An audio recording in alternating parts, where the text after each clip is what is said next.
Salam, hörmətli tamaşaçılar. Növbəti verilişimizdə sizləri xoş gördük. Bugünkü verilişimizin qonağı tanınmış Ekofeal Qida Təhlükəsizliyi Hərəkatının rəhbəri Məsəti Hüseynovadır. Məsət xanım, xoş gəlmişsiniz efrimizə. Salam, xoş gördük. Məsət xanım, bu günlərdə böyük bir sammitə ev sahibliyi etdik. COP29 tədbirləri Bakıda gerçəkləşdi.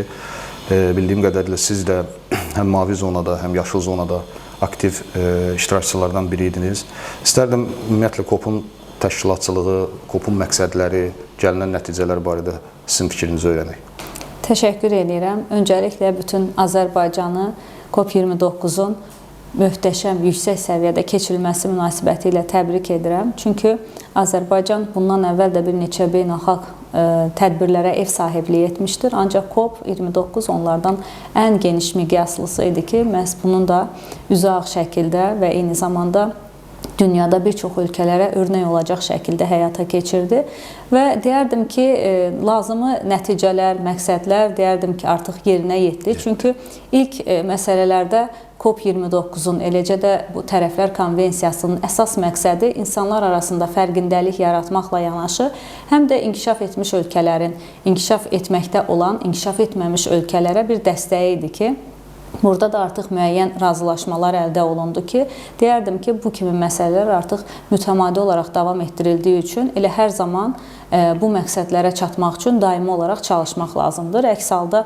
yəni müəyyən bir məqsədə çatmaq üçün hər hansı bir addımın atmağını kimisə gözləmək, bu artıq düzgün olmazdı. Eləcə də yenə də burada beynəlxalq əməkdaşlıqların formalaşması, hətta dünya ölkələrinin Azərbaycan haqqında fikirləri və Azərbaycan baxmayaraq ki, neft ölkəsi olmasına baxmayaraq, qeyri-neft sektorunda da olan inkişafı, yaşıl enerji ilə bağlı gördüyü tədbirlər və bu tədbirlərin gələcək üçün, 2030-cu illər üçün, 2053-cü illər üçün fəaliyyət planının hazırlanması da COP29-da ən önəmli məsələlərdən biri idi ki, bu da artıq müzakirə olundu və müəyyən nəticələr əldə olundu. Siz bir istərdim Ekofeal kimi fikir bildirəsiniz ki, yəni bu son tədbir, ümumiyyətlə COP-un məqsədlər, COP-u nə üçün keçirirlər? Yəni COP-un keçirilməsi, COP-ların nə ehtiyacı var yəni dünyada? Nə dərəcədə yəni buna ehtiyac var? İlk olaraq onu yenə də qeyd edək ki, 1900-cü illərin əvvəllərində qlobal istiləşmə və dünyada baş verən inkişaf və bu inkişafdan doğan problemlər məhz insanları qlobal istiləşmə ilə yanaşı, həm də iqlim dəyişikliyinə diqqət çəkməyə sövq etdi və 1979-cu ildə artıq bu barədə həyəcan təbili çalındı ki, mütləq şəkildə insanlar bu istehsal etdiyi məhsulların həm israfına, eləcə də bunun iqlim dəyişikliyinə səbəb olması ilə bağlı bir addımlar atmalıdır. Və 1995-ci ildə ilk olaraq Birləşmiş Millətlər Təşkilatının iqlim dəyişikliyi üzrə tərəflər konfransı COP1 layihəsi keçirildi. Və burada da artıq dünyadan bir çox ölkələr qatıldı. İlk olaraq təbii ki, yenə də böyük sayda ölkələr qatılsa da, burada əsas məsələ iqlim dəyişikliyinə səbəb olan amilləri taparaq və bunların aradan qaldırılması yönündə həllərin tapılması idi. Və hər il müxtəlif ölkələrdə keçirilir və hər ildən də daha çox maraq doğurur ki, insanları artıq təbiətə qarşı daha duyarlı, daha həssas davranmağa yönəltsin. Amma götürsək ki, burada bir çox amillərdə insan faktoru var. Birdən-birə yəni sənaye istehsalının, ümumiyyətlə iqtisadi inkişafın vurduğu zərərləri nəzərə alsaq, birdən-birə onu dayandırsaq, o zaman bəşəriyyətin mövcudluğuna problemlər ola bilər. Ona görə bunlar üçün bir qızıl ortanı tapmaq ən önəmli məsələlərdən biridir. Ki, burada da məhz COP-da bu müzakirələr gedir və ən önəmli məsələlərdən yenə də biri odur ki, COP sadəcə iqlim dəyişikliyi, qlobal istiləşmə deyil, 11-12 gün ərzində davam edən COP tədbirində hər gün üçün müxtəlif mövzular işıqlandırılır.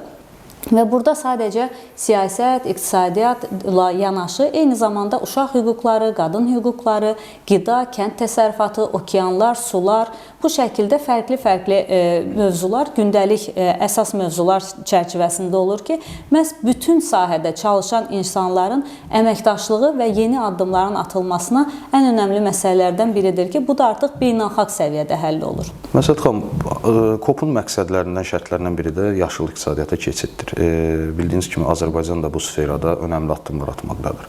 Elə biz sizinlə birgə səfərimizdə də yəni yaşıl enerji zonalarına, istər Qarabağda, Şərqi Zəngəzurda, istər də Naxçıvanda bu zonalarda olduq. Yəni hansı səviyyədə inkişaf etdiyini gözlərimizlə gördük. Mən istərdim ki, Azərbaycan bu sferada perspektivinin hansı dərəcədə qiymətləndirirsiniz? Bu arada yəni cavab verin. Azərbaycan təbii ki, coğrafi mövqeyinə görə çox gözəl bir yerdə yerləşib və təbii ki, elə cənab prezidentimizin də bir sözünü bu yerdə xatırlatmaq istərdim ki, Naxçıvan haqqında qeyd etdiyi bir məqam var ki, Naxçıvanın nefti, qazı olmasa da günəşi var. Və məhz ona görə günəşli günlərin sayı Naxçıvanda çox olduğuna görə orada artıq günəş elektrik stansiyaları, külək elektrik stansiyaları, eyni zamanda da su elektrik stansiyaları var ki, geniş şəkildə bunların artıq qurulması və bu sahədə artıq bu işlərin genişləndirilməsi həyata keçirilir. Eyni zamanda da Qarabağda da artıq bu sahədə geniş işlər aparılır. Bu da onun göstəricisidir ki, Azərbaycan həm də neft sektoru ilə yanaşı yenə də yaşıl iqtisadiyyata keçid üçün də addımlar atır. Ancaq yenə də nəzərə almaq lazımdır ki, həmin məsələlər digər ərazilərimiz üçün əlverişli olmasa da, burada da digər məsələlər, kənd təsərrüfatı sahəsinin düzgün şəkildə inkişaf etdirilməsi önəmli məsələlərdən biridir. Kənd təsərrüfatında suvarma sisteminin inkişafı ilə bağlı, artıq su israfının qarşısının alınması ilə bağlı da yenə də burada hər birində biz götürsək yaşıl enerjidən istifadə etmiş oluruq və eyni zamanda da artıq bir baxıma suların qorunmasını, bəzən olur ki, bizdə kənd təsərrüfatında hələ də məsələn damla suvarmadan, pivot suvarmadan istifadə etmirlər. Kör-körənə şəkildə əvvəlki üsulda sudan istifadə edirlər ki, bu da şirin suyun israfı ilə yanaşı torpağın məhsuldarlığının aşağı düşməsinə gətirib çıxardır. Ona görə hər bir məqamda deyərdim ki, Azərbaycan artıq inkişafa doğru addımlar atır və bunu da gördüyü işlərlə də artıq dünyaya da göstərir. Mən istərdim siz qida sektoru barədə danışasınız. Çünki məlumdur ki, COP-la qida sektoru arasında birbaşa əlaqə var. Hansı əlaqələri var ümumiyyətlə? Ümumiyyətlə deyək ki, yenə də qlobal istiləşməyə, iqlim dəyişikliyinə ən çox təsir edən amillərdən biri karbon emissiyasıdır ki, məhz bunun 25%-i qida istehsalına, kənd təsərrüfatının payına düşür. Və bugün dünyada qida istehsalında istehsal olunan qidanın 1/3 tullantıya çevrilir, israfa çevrilir. Və düşünün ki, bu israfa çevrilən qida üçün də nə qədər enerji xərclənib o istehsal zamanı, daşınması zamanı, eyni zamanda satışında həyata keçirilir və nəhayət bu israfa çevrilirsə, burada birbaşa həm xərclənən enerji israf olunur, eyni zamanda da qida. Həm də ətraf mühitə onun təsirləri də alınmazdır. İstehsal zamanı da doğrudur, karbon emissiyasına səbəb olur və eyni zamanda da biz bugün kənd təsərrüfatından danışırıqsa, biz əsasən iqlim dəyişikliyini qorumaq üçün daha çox bitki əsaslı qidalara keçid etməyi əsas götürürük, üstünlük veririk. Burada da əsas məqam nədir? Əgər biz keçmiş zamanda heyvan mənşəli qidaların, daha çox heyvandarlığın təbii şəkildə saxlanılmasına üstünlük verirdiksə, bugün artıq əhalidə aclığın qarşısını alınması üçün və eyni zamanda qida azlığının qarşısını alması üçün heyvandarlıq sahələri də artıq qapalı ərazilərdə saxlanılır və bunların bütün il boyu saxlanılması üçün onların yemi də artıq süni şəkildə təmin olunur və o yemlərin əkilməsi üçün, hazırlanması üçün də demək olar ki, təbiətə kifayət qədər zərər vurulur. Və eyni zamanda da həmin heyvanları saxladıqda belə o heyvanlara israf olunan yenə də məhsullardır, yem olaraq, su olaraq verilən. Amma digər məqamda biz heyvandarlıq məhsullarının digər təbii şəkildə saxlanılması ilə fermer təsərrüfatındakı eyni deyil. Ona görə burada da həmin məqam var ki, bu zaman bitki əsasından istifadə etsək, xeyli azaltmış olacağıq və eyni zamanda da bitki əsaslı istifadə ediriksə, burada da sadəcə zülal mənşəli və insan orqanizminə fayda verə biləcək şəkildədir. Birdən-birə, yəni bugün dünyada veganlar, vegetarianlar artıb, amma onların heç də çoxu iqlim dəyişikliyini əsas gətirərək bu qidalanma rejiminə keçmir. Bəziləri də heyvansevərlikdən keçir ki, burada bəzən olur ki, məqamlar qarışır. Eyni zamanda da yenə qida istehsalı zamanı düzgün şəkildə paylanma. Dünyada nə qədər insan var ki, aclıqdan əziyyət çəkir və nə qədər qida var ki, israf olunur. Əgər burada doğru şəkildə paylaşım olsa, heç israf olan qida da olmaz, aclıqdan əziyyət çəkən insanlar da olmaz. Və ötən il COP28-də iştirak etmişdim. Şəxsən orada açıqlamalara görə dünyada 850 milyondan çox insan acılıqdan əziyyət çəkirdi. Amma bu ilki artıq Dünya Səhiyyə Təşkilatının açıqlamalarında bu rəqəm 750 milyona düşüb.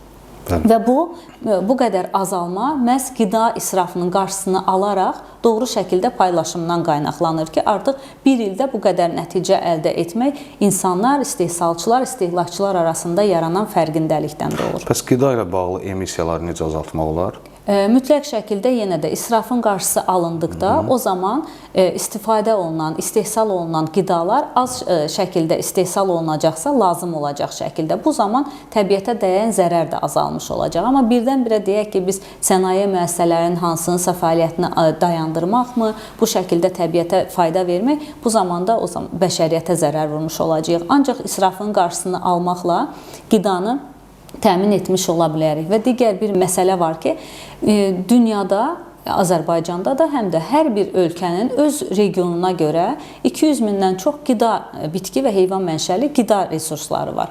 Və bundan doğru şəkildə istifadə etmək lazımdır. Əksər hallarda bugün yerli, mövsümi məhsullardan istifadə etmək əvəzinə xarici məhsullardan istifadə edirlər və yaxud da ki, artıq istixanalardan istifadə edərək mövsümündə olmayan məhsulların əkilməsini təmin edirlər ki, bunlar da təbiətə bir çox zərər verir ki, burada da mütləq şəkildə coğrafi mövqe və həmin yerin öz yerinə uyğun şəkildə kənd təsərrüfatının inkişafını sürətləndirmək daha önəmli olar. Qida sənayesində sıfır tullantı prinsipini necə tətbiq etmək olar? Biz dünya sənayesindən danışmadan öncə eləcə bir ailələr məsələsində buna baxaq. Ümumiyyətlə, hər bir ailədə bugün gündəlik istifadə olunan, ən çox istifadə olunan qida məhsulu çörəkdir. Bəzən marketlərdən doğru şəkildə düşünmədən etdikləri alış-verişlər var ki, ümumiyyətlə, burada da çörək tullantısı Azərbaycan üzrə birinci yerdədir. Çoxluq təşkil edir və bu da birbaşa olaraq qida israfına səbəb olur. Yaxşı olar ki, ümumiyyətlə, hər bir məhsul alanda və alış-veriş edərkən lazımı qədər almaq lazımdır. Və yaxud da bəzən həddindən artıq alırlar ki, evdə doğru şəkildə mühafizə edə bilmirlər. Bu şəkildə də israfa yol verirlər ki, bunun qarşısını almaq üçün türklərdə bilinçli alış-veriş kültürü deyirlər ki, hansı şuurlu şəkildə alış-veriş mədəniyyəti formalaşdırmaq lazımdır. İnkişaf etmiş ölkələrdə, eləcə də Londonda bir misal gətirmək istərdim ki, bir restoran açılıb, böyük ölçüdə də deyil, bütün qidalar ümumiyyətlə tullantısız şəkildə istifadə olunur və sonunda qida qalıqlarından üzvü gübrəyə çevirirlər. Və bunun çevrilməsi üçün bir yenə də cihazı hazırlayıblar. Bütün qida tullantıları zibilə atılmadan həmin aparata göndərilir ki, bu da onların kiçik təsərrüfatda artıq üzvü gübrələrin hazırlanmasını təmin edirlər. Və bunu geniş səviyyədə eləsək, artıq deyərdim ki, hər bir insan və ya kiçik kənd təsərrüfatı ilə məşğul olanlar, yenə də böyük şəkildə olanda bəzən tullantısız istehsala üz tuturlar. Amma bəzən də yenə dediyimiz kimi özləri israfa yol verirlər. Və yaxud da digər bir məqam var, yenə COP28-dən misal göstərmək istərdim.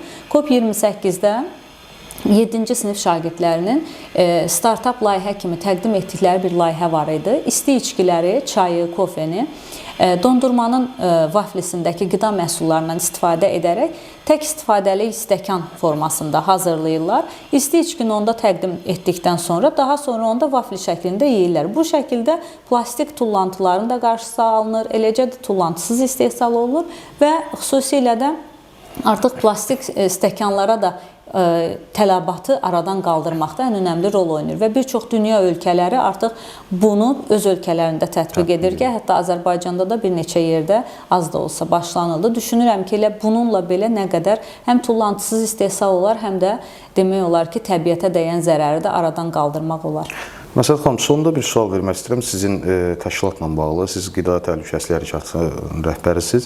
Ümumiyyətlə, mövcud sahədə, bax, danışdığınız mövzu barədə hansı layihələr həyata keçirirsiniz? Hansı tədbirlər, maarifləndirici kampaniyalar həyata keçirirsiniz? Qida Təhlükəsizliyi Hərəkatı olaraq bizdə əsas məqsədimiz gəncləri, yeniyetmələri, qida təhlükəsizliyi, sağlam qidalanma, sağlam həyat tərzi, zərərli vərdişlərin həm insana, həm ətraf mühitə vurduğu zərərlərlə yanaşı, həm də ətraf mühitin qorunması ilə bağlı tədbirlər keçiririk. Bu tədbirlərin içində maarifləndirici forumlarla yanaşı, həm də məktəblilərlə birlikdə onların sağlam qidalanma, sağlam məktəbli çantası, sağlam qida ilə olan və eyni zamanda qida qutusu şəklində yeniliklər etmişdik. Bu Finlandiya təcrübəsini Azərbaycana gətirdik. Çünki hər bir məktəbli öz qidasını özü hazırladıqda artıq onu həm daha həvəslə yeyir, həm də onun sağlamlığına vuran təsirlərini də öyrənir. Eyni zamanda Azərbaycanda bildiyimiz kimi çox gözəl təbiətə maliki və milli parklarımız var ki, onları birlikdə milli parklara səyahətlər edirik və onlarla birlikdə bu səfərlərimizdə milli parkın biomüxtəlifliyi ilə bağlı məlumatlar veririk ki, bəzən olur ki, nə qədər olsa da, tutaq ki, coğrafiya dərsliklərində oxusalar da, amma Şirvan Milli Parkında ceyranı gözləri ilə görmək onların artıq yaddaşında əbədi olaraq həkk olunacaq və təbiətə daha duyarlı olacaqlar və eyni zamanda təmiz oyunlar aksiyası keçiririk ki, bu sadəcə təmizlik xarakteri daşımaqla yanaşı, eyni zamanda bunu yarışlar şəklində edirik ki, yarışlarda kim daha çox zibil toplayacaqsa komanda olaraq, onlara da yenə maarifləndirici məlumatlar olan kitabçalar, yenə də digər hədiyyələr təqdim edirik və bu sahədə təbiətdə artıq plastik tullantıların ora vurduğu zərərləri də birlikdə onlara bu məlumatlar verilir. Çünki plastik tullantıların bilirik ki, təbiətə atıldıqda 400 ildən 1000 ilə qədər çürümür. Çürüsə belə artıq təbiətin, ümumiyyətlə torpağın verimliliyini, məhsuldarlığını azaldır və beləliklə də torpaqda olan, təbiətdə olan biomüxtəliflik sıradan çıxır.